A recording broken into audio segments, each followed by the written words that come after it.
এতিয়া চোৱা ক্ৰিয়াকলাপ পাঠ ভিত্তিক। 1. তলত দিয়া প্ৰশ্নবোৰৰ শুদ্ধ উত্তৰটো বাছি উলিয়াই সঠিক বৃত্তটো পূৰ কৰা। এতিয়া চোৱা আমি ইয়াৰ পৰা শুদ্ধ উত্তৰটো বাছি উলিয়াই এই সঠিক বৃত্তটো পূৰ কৰিব লাগিব। পানীভাৰীজনে কান্ধত কলহযোৰ ভাৰ বান্ধি লৈ বাটটোৰ কোনফালেদি অহা যোৱা কৰিছিল? ক. বাটটোৰ মাজেৰে। খ. বাটটোৰ সোঁফালে। গ. বাটটোৰ বাওঁফালে। ঘ. বাটটোৰে একাবেকাকৈ। এতিয়া চোৱা বাটটোৰ বাওঁফালেদি তেওঁ অহা যোৱা কৰিছিল, হয়নে? গতিকে তেওঁ বাটটোৰ বাওঁফালেদি গৈছিল, গতিকে আমি ইয়াত শুদ্ধ চিন দিছোঁ। এতিয়া চোৱা বন্ধু এতিয়াহে মনটো ভাল লাগিছে। নুফুটা কলহটোৰ মনটো কেতিয়া ভাল লাগিছিল? যেতিয়া। ক. লগৰ কলহটোৰ গাত ফুটা হৈছিল। খ. ফুটা কলহটো অলাগতিয়াল নহয় বুলি জানিব পাৰিছিল। গ. পানীভাৰীজনে নৈৰ কাষৰ বাটটো দেখুৱাবলৈ লৈ গৈছিল। ঘ. বজাৰ পায়গৈ মানে ভৰ্তি কলহটো আধা খালী হৈ পৰিছিল। এইটো খ হ'ব, হয়নে? ফুটা কলহটো অলাগতিয়াল নহয় বুলি জানিব পাৰিছিল, গতিকে আমি ইয়াত শুদ্ধ চিন দিছোঁ। তাৰপিছত চোৱা 2. তলত দিয়া প্ৰশ্নবোৰৰ উত্তৰ কোৱা আৰু লিখা। ক. পানীভাৰীজনৰ ঘৰ ক'ত আছিল? খ. পানীভাৰীজনৰ ঘৰৰ পৰা নৈৰ ঘাটৰ দূৰত্ব কিমান আছিল? গ. ফুটা কলহটোৱে কিয় কান্দিছিল? ঘ. নুফুটা কলহটোৰ কিয় ভয় লাগিছিল? এতিয়া চোৱা আমি এই প্ৰশ্নবোৰৰ উত্তৰখিনি লিখিছোঁ। এতিয়া চোৱা ক. উত্তৰ পানীভাৰীজনৰ ঘৰ পাহাৰপুৰ নামৰ ঠাইত আছিল। খ. পানীভাৰীজনৰ ঘৰৰ পৰা নৈৰ ঘাটৰ দূৰত্ব 1 মাইল আছিল। গ. ফুটা কলহটোৱে নিজকে অলাগতিয়াল হোৱা বুলি ভাবি কান্দিছিল। ঘ. পানীভাৰীয়ে ফুটা কলহটোক পেলাই দিব বুলি ভাবি নুফুটা কলহটোৰ ভয় লাগিছিল। ঙ. পানীভাৰীজনে কলহযোৰক বাটটোৰ কাষলৈ ফুলি থকা ফুলনিৰ দৃশ্য দেখুৱাবলৈ লৈ গৈছিল। প্ৰথম চ. কলহৰ ফুটাটোৰ পৰা পানী পাই পাই বাটৰ দাঁতিৰ ফুলবোৰ ফুলি উঠিছিল। এতিয়া তোমালোকেও এই উত্তৰবোৰ ধুনীয়াকৈ বহীত লিখি ল'বা। এতিয়া চোৱা 3. দলত আলোচনা কৰি তলত দিয়া প্ৰশ্নকেইটাৰ উত্তৰ কোৱা। এতিয়া তোমালোকে দলত আলোচনা কৰি এই প্ৰশ্নবোৰৰ উত্তৰ দিব লাগিব। ক. পানীভাৰীজন ফুটা কলহটো আৰু নুফুটা কলহটোৰ ভিতৰত কোনটো চৰিত্ৰ তোমাৰ আটাইতকৈ ভাল লাগিল আৰু কিয় লাগিল? এতিয়া চোৱা তোমাক পানীভাৰীজন, ফুটা কলহ আৰু নুফুটা কলহ এই 3টা চৰিত্ৰৰ ভিতৰত তোমাক কোনটো চৰিত্ৰ বেছি ভাল লাগিল তুমি ক'ব লাগিব। তাৰপিছত চোৱা খ.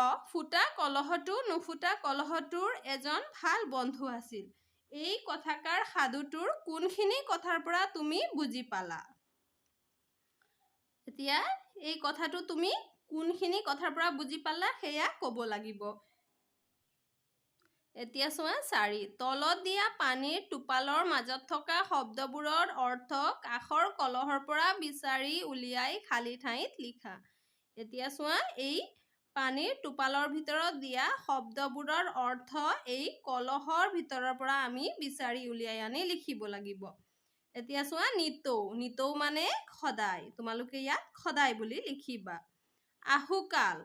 আহুকাল মানে বিপদ বিঘিনি। ইয়াত বিপদ বিঘিনি বুলি লিখিবা। অলাগতিয়াল। অলাগতিয়াল মানে কামত নলগা। এইটো ইয়াত লিখিবা। জাতিস্কাৰ। জাতিস্কাৰ মানে সুশোভিত। এইটো ইয়াত লিখিবা। এতিয়া চোৱা জানো আহা। বাউকা। এতিয়া বাউকা মানে কি জানানে? ভাৰ কঢ়িয়াবৰ নিমিত্তে ব্যৱহাৰ কৰা দুয়োমূৰে খাঁজ কটা এফলীয়া বাঁহৰ যতন। সিকিয়া। বাউকাৰ দুয়োমূৰে ওলোমাই ভাৰ নিয়া জৰীৰ যতন। পানীভাৰী। ভাৰেৰে কঢ়িয়াই পানী বিক্ৰী কৰি জীৱন নিৰ্বাহ কৰা লোক। এতিয়া চোৱা ভাষা অধ্যয়ন পঢ়া। পাহাৰপুৰ নামে এখন গাঁৱত এজন পানীভাৰী আছিল। এই বাক্যটো তোমালোকৰ পাঠটোত পাইছা।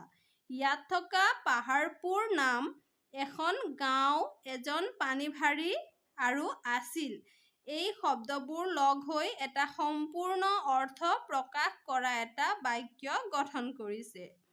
বাক্যত ব্যৱহাৰ হোৱা প্ৰতিটো শব্দই একোটা পদ। এতিয়া চোৱা বাক্যত ব্যৱহাৰ হোৱা এই প্ৰতিটো শব্দবোৰেই হৈছে একোটা পদ। তলত দিয়া বাক্যটোৰ পদসমূহ তলৰ বাকচকেইটাত বেলেগ বেলেগকৈ লিখা। বহুদিনৰ আগৰ কথা। এতিয়া চোৱা এই বাক্যত ব্যৱহাৰ হোৱা এই প্ৰত্যেকটো শব্দই হৈছে একোটা পদ। এতিয়া এই বাক্যৰ পৰা আমি পদখিনি আনি এই খালী বাকচত লিখিম। এতিয়া চোৱা বহুদিনৰ এইটো এটা পদ হয়নে? তাৰপিছত এইটো আগৰ এইটো এটা পদ। তাৰপিছত কথা এইটো এটা পদ। এতিয়া চোৱা কলহটোৰ গাত সৰু ফুটা এটা হ'ল। এতিয়া আমি ইয়াৰ পৰা পদখিনি এই খালী বাকচত লিখিম চোৱা। এতিয়া চোৱা কলহটোৰ গাত সৰু ফুটা এটা হ'ল। এইবোৰ হৈছে পদ হয়নে? এতিয়া চোৱা খ।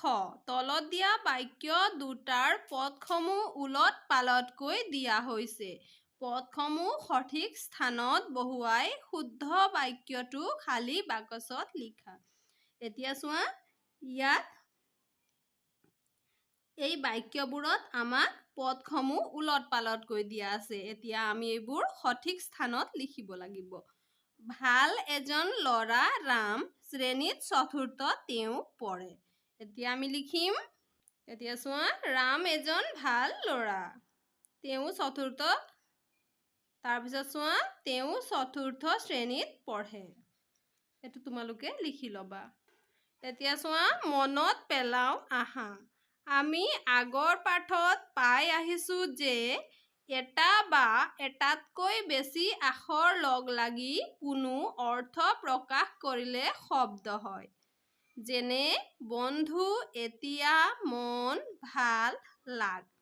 এতিয়া চোৱা আমি আগৰ পাঠত পাই আহিছোঁ হয়নে? যেতিয়া এটাতকৈ অধিক আখৰ লগ লাগি কোনো অৰ্থ প্ৰকাশ কৰে তেতিয়া তাক শব্দ বুলি কোৱা হয়। যেনে বন্ধু এইটো এটা শব্দ কাৰণ ইয়াৰ অৰ্থ আছে হয়নে? তাৰপিছত এতিয়া, মন, ভাল, লাগ আদি এই সকলোবোৰ শব্দৰ অৰ্থ আছে। ওপৰৰ শব্দকেইটা ব্যৱহাৰ কৰি বাক্য সাজিলে হ'ব। বন্ধু এতিয়াহে মনটো ভাল লাগিছে। এইটো এটা বাক্য হ'ল হয়নে? এই শব্দবোৰ লগ লাগি ইয়াত এটা বাক্য হ'ল। অৰ্থাৎ এটা বা তাতকৈ অধিক পদ একগোট হৈ মনৰ ভাৱ সম্পূৰ্ণকৈ প্ৰকাশ কৰিলে বাক্য হয়। এতিয়া চোৱা এটাতকৈ অধিক পদ একগোট হৈ মনৰ ভাৱ প্ৰকাশ কৰিলে তাক বাক্য বুলি কোৱা হয়। বাক্যটোত থকা বন্ধু এতিয়াহে মনটো ভাল আৰু লাগিছে একোটা পদ হয়। কিন্তু এই পদবোৰ লগ লাগি ইয়াত একোটা বাক্য গঠন হৈছে হয়নে? এতিয়া চোৱা জ্ঞান সম্প্ৰসাৰণ জানো আহা। তোমালোকে নিশ্চয় জানা যে মাটিৰ বিভিন্ন পাত্ৰ গঢ়া হয়। মাটিৰ পাত্ৰ গঢ়া মানুহক কুমাৰ বোলে। মাটিৰ পাত্ৰ গঢ়া মানুহক কি বোলে জানানে? কুমাৰ বোলে। এই পাত্ৰবোৰ কেনেদৰে গঢ়ে তোমালোকে জানানে? মাটিৰ পাত্ৰ গঢ়িবলৈ আলতীয়া মাটিৰ প্ৰয়োজন হয়। এতিয়া চোৱা মাটিৰ পাত্ৰ গঢ়িবলৈ আলতীয়া মাটিৰ প্ৰয়োজন হয়। তেওঁলোকে এই মাটি সংগ্ৰহ কৰি পানী মিহলাই খচি কোমলাই লয়। তেওঁলোকে কি কৰে? আলতীয়া মাটি বিচাৰি আনি পানী মিহলাই কোমলাই থয় হয়নে? যেনেকৈ আমি আটা গুঠি থওঁ তেওঁলোকে তেনেকৈ মাটিখিনি কোমলাই লয়। তাৰ পাছত সেই মাটিৰ লদা চকা আকাৰৰ সঁজুলি এটাৰ মাজত থয়। তাৰপিছত কি কৰে? সেই মাটিৰ লদাবোৰ চকা আকাৰৰ সঁজুলি এটাৰ এইটো চোৱা মাজত থয়। এই সঁজুলিবিধক চাক বোলে আৰু এই সঁজুলিবিধক কি বোলে? চাক বোলে। চাকটো জোৰেৰে ঘূৰাই কুমাৰজনে মাটিৰ কোমল লদাটো হাতেৰে হেচুকি পাত্ৰৰ আকাৰ দিয়ে। তাৰ পাছত তেওঁ চাকটোৰ পৰা পাত্ৰবিধ আঁতৰাই ৰ'দত শুকুৱায়। শেষত শুকুৱাই লোৱা পাত্ৰবোৰ জুইত পুৰি ব্যৱহাৰ উপযোগী কৰে। এতিয়া চোৱাচোন শেষত তেওঁলোকে কি কৰে? সেই পাত্ৰবোৰক জুইত পুৰি লয়, হয়নে? জুইত পুৰাৰ পিছতহে আমাৰ ব্যৱহাৰ উপযোগী পাত্ৰবোৰ আমি পাওঁ, হয়নে? পুৰণি কালত চাক নোহোৱাকৈয়ে হাতেৰেও মাটিৰ পাত্ৰ তৈয়াৰ কৰা হৈছিল। এতিয়া পুৰণি কালত যেতিয়া চাক নাছিল তেতিয়া মানুহে কি কৰিছিলে? হাতেৰে পাত্ৰবোৰ তৈয়াৰ কৰিছিলে, হয়নে? এতিয়া চোৱা 6 দলত আলোচনা কৰি কোৱা। এতিয়া তোমালোকৰ বন্ধু-বান্ধৱীৰ লগত মিলি আলোচনা কৰি ক'ব লাগিব। পানী অনাৰ বাহিৰে কলহ আন কি কি কামত ব্যৱহাৰ কৰা হয়? পানী অনাৰ বাহিৰে আৰু কি কি কামত ব্যৱহাৰ কৰা হয় জানানে? এটা মই কৈ দিছোঁ, বাকীবোৰ তোমালোকে ক'বা। কিছুমান মানুহে কলহত সৰু ফুটা এটা কৰি ফিল্টাৰো বনায়, হয়নে? আৰু তোমালোকে কি কি কামত ব্যৱহাৰ কৰা দেখিছা তোমালোকে ক'বাচোন। তাৰপিছত খ, কলহৰ বাহিৰে মাটিৰে গঢ়া আন কি কি পাত্ৰ আমি ব্যৱহাৰ কৰোঁ? আৰু কি কি কামত ব্যৱহাৰ কৰোঁ?